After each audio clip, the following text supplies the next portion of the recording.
pork. So, papakuluan lang po natin. Seasoning. Caldo. Meron po siyang shiitake. Gamitin sa aking arroz caldo. So, nagluluto pa ako. Tapos ito yung sauce ng aking tokwa't baboy at ang tokwa.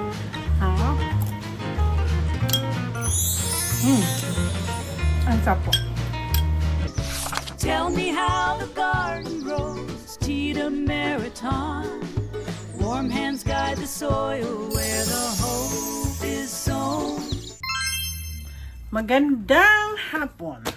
Ako po ay gagawa ng dalawang dish. Parang partners sila. Kasi suggestion to ni BFF Mean. Actually, kaya ako gagawa nito kasi natakampo ako, nanood ako sa vlog ni Ruel na kumakain po sila ng arroz caldo. Ang arroz caldo po napakalamig dito ngayon. Nakagawa na ako last week, kaya lang hindi ko vlinag. So, gagawa po ako ngayon ng arroz caldo with matching tokwat baboy. So for now, habang ako magpe-prepare madali lang naman gawa ng arroz caldo, kaya lang, prepare ko po muna yung pang tokwat baboy. So sa tokwat baboy, meron akong baboy, syempre baboy. At meron po akong tenga ng baboy. Actually, meron po akong mga bituka, kaya lang wag lulutuin ko in another way yan. Gagayahin ko yung ginawa ni Dale na barbecuean. So, binigyan niya po ako ng recipe. So, susubukan ko. Mamaya may time ako. Kung hindi, ilagay ko na sa ref. Tapos saka ko lulutuin. Siguro bukas na o sa Sunday. Pero for now, ako excited po ng pork in tenga ng baboy. Gagawa ko ng pork in tokat baboy. So, ngayon, nilinisin ko. Actually, malinis na po yung mabango naman. Malinis na po yung tenga. At saka, syempre, itong pork, hugasan ko lang saglit. Tapos, papakuluan ko sila. Alam niyo po, ang tokwat baboy, kasi wala naman necessarily extra special sa pagluto ng tokwat baboy. Ang tokwat baboy, pakuluan mo lang yung karne. Tapos, alam mo, one time gumawa po ako nito. Yung mga kaibigan ko mga Bisaya, ano yan? Sabi ko, tokwat baboy. Hindi pala nila alam ko ano yung tokwat baboy. So, yun, natuto naman na po sila sa tokwat baboy. Ito kasi, ipakukuluan mo lang po ito. Depende na po kasi sa sausawan ng inyong tokwat baboy. Doon masarap. Ay, nagugutom na po ako. Saglit lang po. Okay guys, kumukulo na. Pakukuluan natin ang mga tenga at saka ang baboy. Bakit ko po ewan ko. Masarap po ang tenga. Kasama po sa tenga. Siguro yung isasama ko na rin itong gawin kong sisig. Malaki ng aking ang aking pork. So papakuluan lang po natin ang mga ito. Then after that, at saka ito ang aking mahiwagang kaldero. Ito ko luluto lahat ang arroz caldo sa aking mahiwagang kaldero. Ayan, napakalaki po niyan. So, hihintay na lang po natin siya maluto. Yan natin. Na malambot po. Then after that, meron na po ako nabili madali, alam niyo, gutom na ako. So nakita ko nila sa Asian store, yung meron na po hindi na ako magpiprito. Yung pinakita ko sa inyo kanina na tofu, itago ko na lang. Nabili ko na yun ito. So, tingnan natin mamaya. So, habang tayo po ay naghihintay na kumukulo, gagawin ko ng mga ingredients ko sa aking caldo. Sa arroz caldo gagamitin ko isang Cornish hen. Not necessarily Cornish hen ang gagawin ninyo pag kayo gumawa ng arroz caldo. Pili kayo ng chicken. Nataon lang po talagang gusto ko po ang Cornish hen. Malit lang po siya na chicken. So, yun po ang ihahalo ko sa aking arroz caldo. Anong gagawin ko dito? Isusutay ko lang po to. Okay po. Ito po, napakaliit lang. na chicken. So, ang gagawin ko po, madali lang po itong tanggalin lang natin ang laman-laman. May laman pala ito. Ay, masarap din siguro isama itong laman niya. Yan. Or sometimes, ang gagawin natin is, so siguro subukan natin i-chop. Gagawin ko siyang parang chicken. Para siyang chicken na tatanggalan natin siya ng mga Ito, alam niyo, masarap. Masarap po ito. Alam mo ito, first time dito sa Amerika kasi binibake ito tsaka grill. Masarap ito.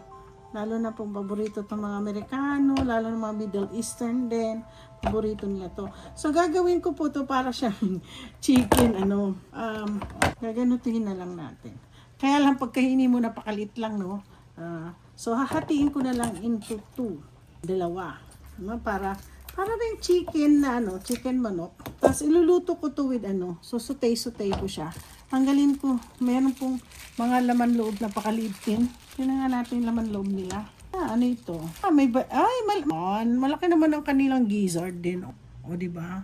Isasama ko siya. Sama natin. Lahat isama. Oo. Tapos ang ganin ko lang, tatanggalin din naman natin itong ito.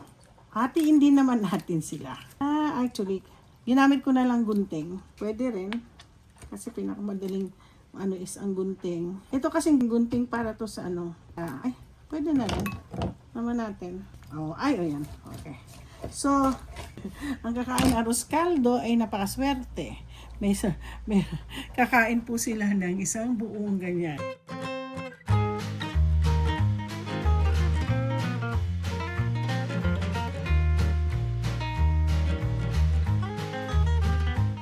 Okay, na-chop ko na po yung Cornish hen.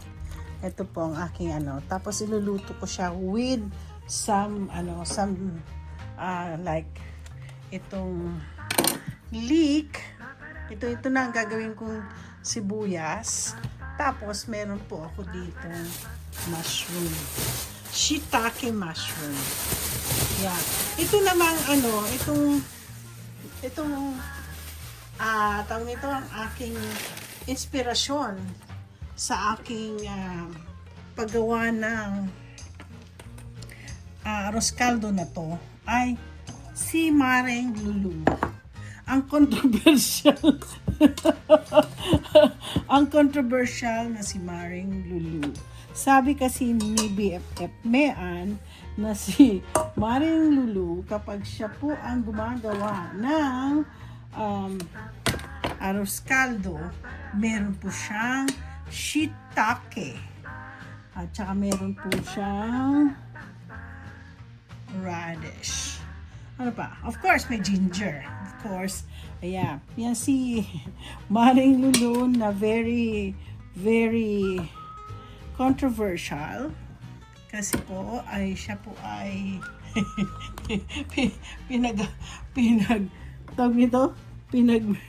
pinagpipistahan ng mga basher na hindi nakilala. Si Maring Lulu ay napaka-disenteng tao na napakaganda ng trabaho niya sa Japan. Nakala mo naman mukha siyang gusgusin at sinasabi nilang may utang. Itong mga tao na to ay mahilig na po kasi silang magkwento. Hindi nila alam yung tao na ubod na sosyal ang aking Maring Lulu.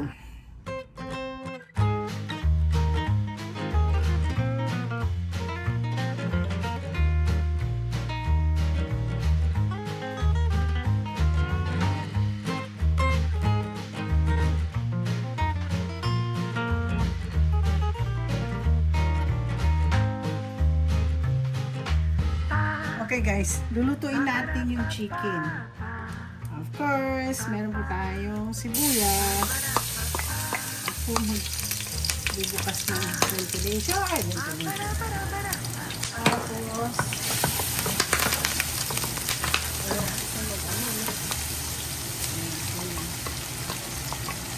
sibuyas.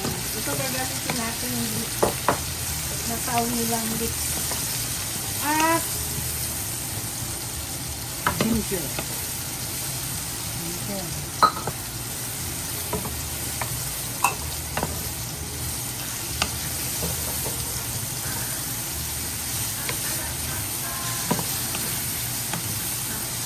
Nilipat ko na po yung pinapakuluan sa kabila. So dito na, para makaluto na po tayo ng chicken na ilalagay ko sa akin. Yung ating arroz chami. Ngayon, ano ang next ko? Lagay nga natin yung ano. Sasama ko po yung mga naman loob. Oo, naman loob. Sa bawat luto ko, naglalagay po ako ng patis. Patisan po natin yung, ayun, ang dami patis. Ayoko masyadong makadaming luto. So, lalagay na po natin ang ating chicken, dito, Cornish. Cornish. Panin na natin dito. Papululutuan ko siya na medyo ano siya. Lalagyan ko po ito ng konting toyo para masarap-sarap po. Para siyang gagawin ko, parang hindi ko alam kung adobo or ano. Basta lalagyan ko siya na toyo. Gagamitin kong toyo ay yung mushroom soy sauce. Mushroom na, may mushroom na dito, may mushroom soy sauce pa.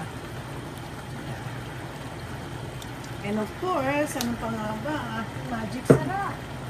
Ang magic sarap po ay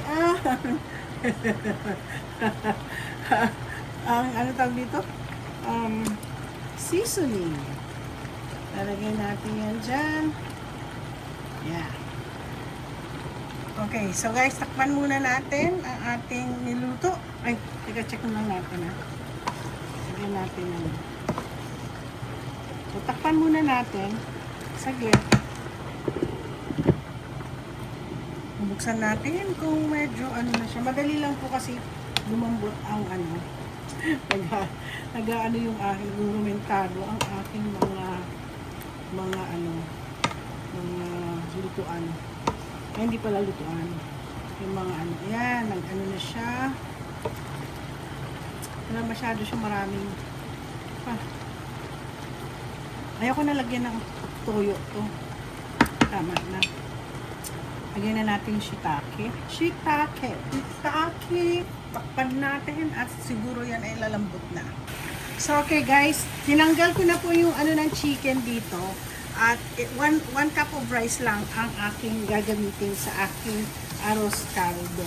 So, ngayon, i-stir ko lang siya ng ganyan. You know, lilipat ko yan dito kung malambot na ang aking pork. Mukhang ang pork, ang tenga kasi, hindi pa siya masyado. So, stir ko lang po siya. Stir lang po natin. Ganun eh. Yun ang mahirap sa arroz caldo. Kailangan huwag niyong pabayaan. Nilagyan ko po siya ng galing sa broth ng pork. Yan. Pupuha po tayo ulit. Gaganyanin lang natin. Stir lang tayo. Gaganyan-ganyanin lang natin yan. So, ito na po. Lilipat na po na. Maglalagay po tayo muna ng broth dyan. Gaganunin ko muna siya. Yung hindi siya dapat madikit-dikit. No.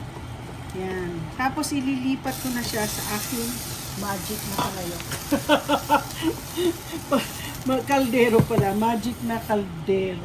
Na siya po ay, tingnan niyo po, nakikita niyo pa, siya po ay kumukulo. Kumukulo. Yan. Lilipat ko po dito yung, yan. Doon. Yan po. Lahat po ng talaga pong gamit. Pag ako pang nagluto talaga po, gamit lahat. Eh, ako lang naman po kakain. Hindi ko na ipapakain. Hindi. Sina Luchi, sarap na sarap sila sa niluto ko last time. Hindi ko po siya na-vlog. So, nadagdagan ko po yan ng tubig.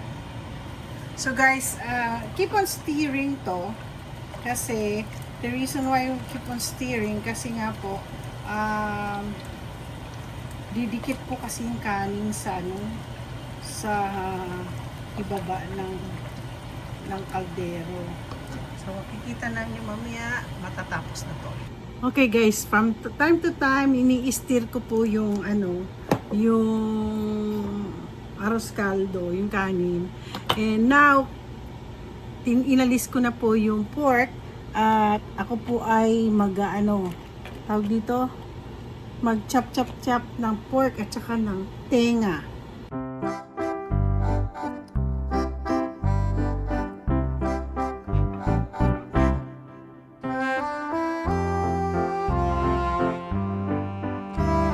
Okay guys, tapos na ang aking tokwa. Ay, hindi pala, ang aking baboy. Tokwa isasama ko dyan. Tapos ang gagawin ko po, gagawa po ako ng sauce. Nako, sabi dito, good hanggang January 22. So kailangan ko na niluto na itong tokwa na ito. Ang tokwa, tokwa na sokwa. So, ay! Ano ba yan? So, isasama ko na po siya, pero parang maliit lang po yung lalagyan ko. Ano ko pa rin siya? Yan. Gaganyanin po natin yan. Diyan. Ganyanin po natin. Gagawa po ako ng sauce, which is sibuyas, bawang, sili. Meron na po kasi akong ginawang asan na ito? Meron na po akong nakita home yan. O yan. Ito ilalagay ko dyan. Yan.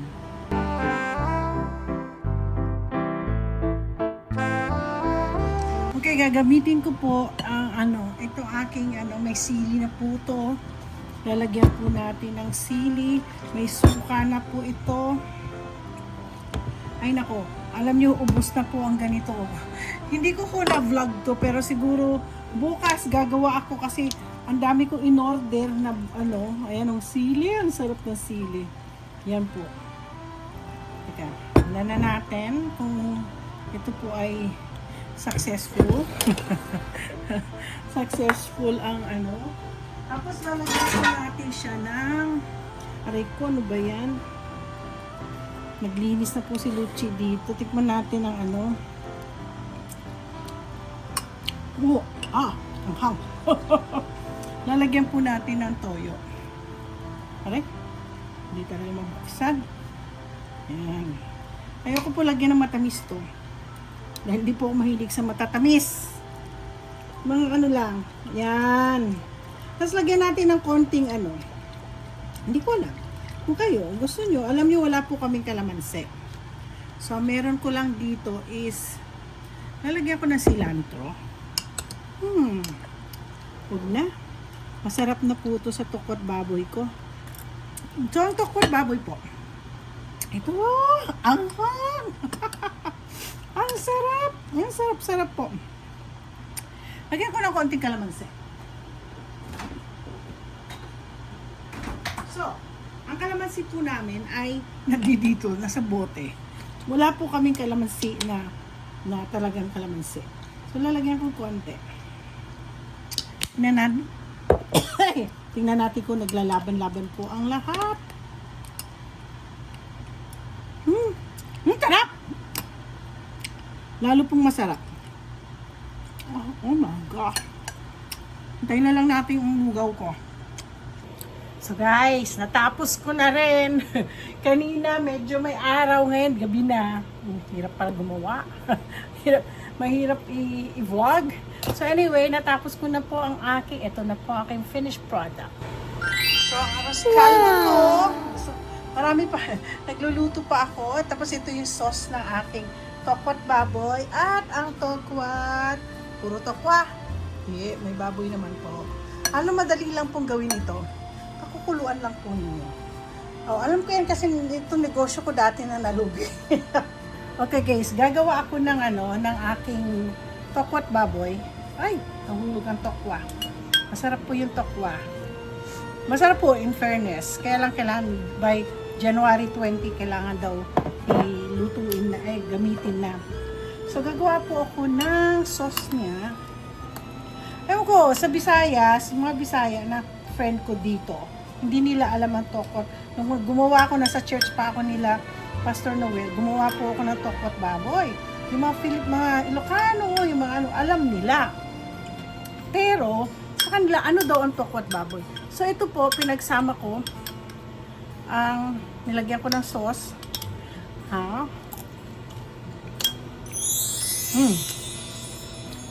Ang sarap po.